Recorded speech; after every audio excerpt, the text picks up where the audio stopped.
Alright, guys, we're almost to the end of the season, and we've only got a few Pass Rush Fridays left in us. And I don't know about you guys, but I am incredibly grateful for that fact because Pass Rush Friday has not been the happy occurrence that I was hoping it was going to be this year. It's mostly been disappointment and depression, and it's just highlighting the failures of this team. And even though there were some silver linings this week, some pretty big ones, honestly, it still just kind of serves to highlight how this season hasn't gone according to plan at all, and it highlights the issues that we have and the mistakes made this offseason. So this week, we're going to take a look at our pass rush stats from this most recent game against the Bears, and it's kind of interesting. And we've certainly played worse this year against other teams, but the end result is still it's kind of this week is kind of special. Okay, I'm gonna say that. So we're gonna get through this pretty quickly here. Basically, the defensive end room balled out of their minds. Carlos Dunlap had 4 QB pressures and Rasheem Green had 5. Both those guys are making end of season pushes. Rasheem Green especially because he's in a contract year, which is why I'm not really buying this. But regardless, he did play a good game against the Bears. The crazy thing is, he had 5 QB pressures and PFF still thought he played a bad game. They gave him a grade of like 50 or something. So that tells you all you need to know about what Rasheem Green is right now. He's all flash, no substance, all sizzle, no steak, whatever. So Rasheem Green, 5 QB pressures in one game, Dunlap with 4. Robinson Mayoa did not have any. Hyder did not play. But we're off to a good start, right? Like, Rasheem Green, your 5 tech gets 5 QB pressures. Dunlap gets 4. You're like, wow, this must have been a pretty good game for the pass rush, right? You'd be wrong. No, it wasn't. Because other than Al Woods having 1 QB pressure from the defensive tackle spot, we got nothing else. Nothing. Look at this. 10 QB pressures, with 9 of them coming from 2 players. 2 players who, by the way, they're not even the young guys that we're hyped about, really. Maybe people are still up on Rasheem Green. I'm not. I don't think he's good, and I don't want him back next year, really, unless it's vet minimum territory. But, yeah, it's crazy that you can have this much production from a Leo and a 5-tech and still just have a pretty mediocre day rushing the passer overall. So, yeah, Darrell Taylor, he might have gotten gypped out of a QB pressure by a questionable roughing the passer call. Pretty sure that when you rough the passer, you don't get credit for a pressure. And I think Jordan Brooks may have gotten gypped out of one as well, but even with that, it's not that great.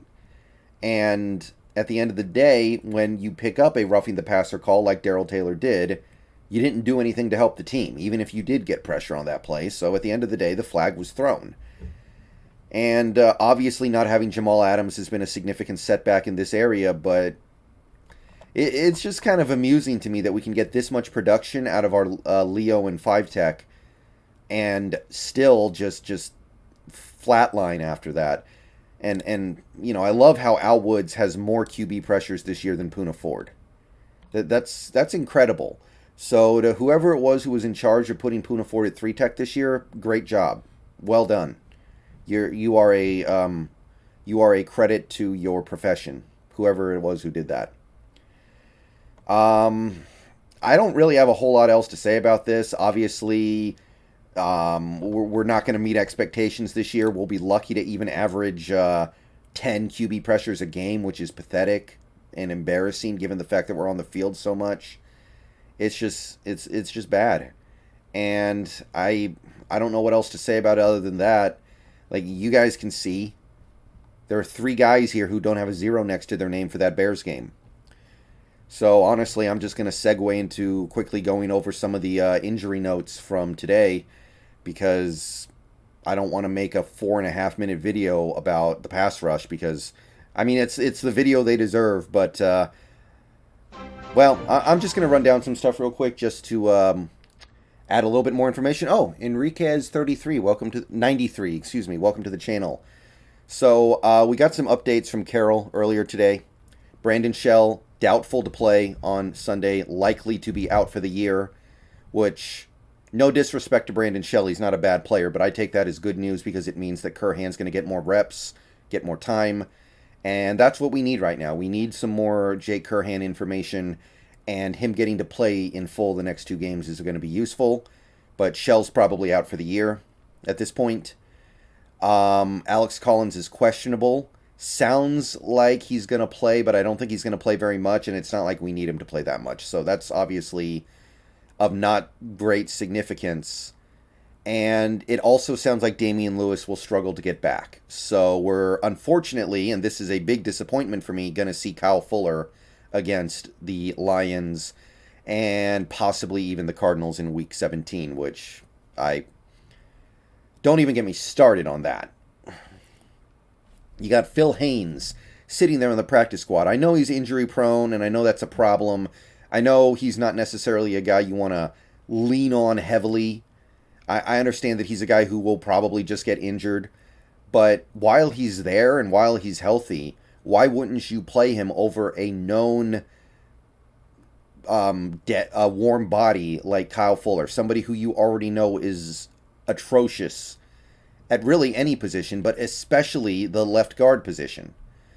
So I'm looking forward to a lot of garbage run blocking on the left side of the offensive line, which in fairness is not that different from what we were seeing in previous weeks, but it's going to be even worse now. And I'm looking forward to seeing our offense get significantly stunted by our inability to block anything from the left guard spot. Really hoping we at least activate Phil Haynes for this game so he can be there in case Kyle Fuller is the Kyle Fuller who I think that he is. John Radigan confirmed to have ACL injury, which I think we've kind of known for a while, but for some reason we didn't get it confirmed until now. Obviously, it doesn't matter that much for our team, but it's kind of unfortunate for him because John Radigan is kind of a player who I would have liked to have seen a little bit in these last two games with nothing to play for. And I guess that's really about it. So that's your quick injury report rundown. Oh, we're not getting Goff this week. No Jared Goff. And that makes this game a lot more manageable. So we will probably win. I'll talk more about that tomorrow morning. But yeah, pass rush so pathetic. I can barely make half a video with it. It's just... Yeah, you get this much production from two guys. You get this much production from two guys. And nothing else. So, yeah, I don't know what else to say other than that. I'm done. I'm done. I cannot believe I bought so hard into this pass rush being special this year. I really thought it was going to work. And not even close. All right, see you guys later. Go Hawks.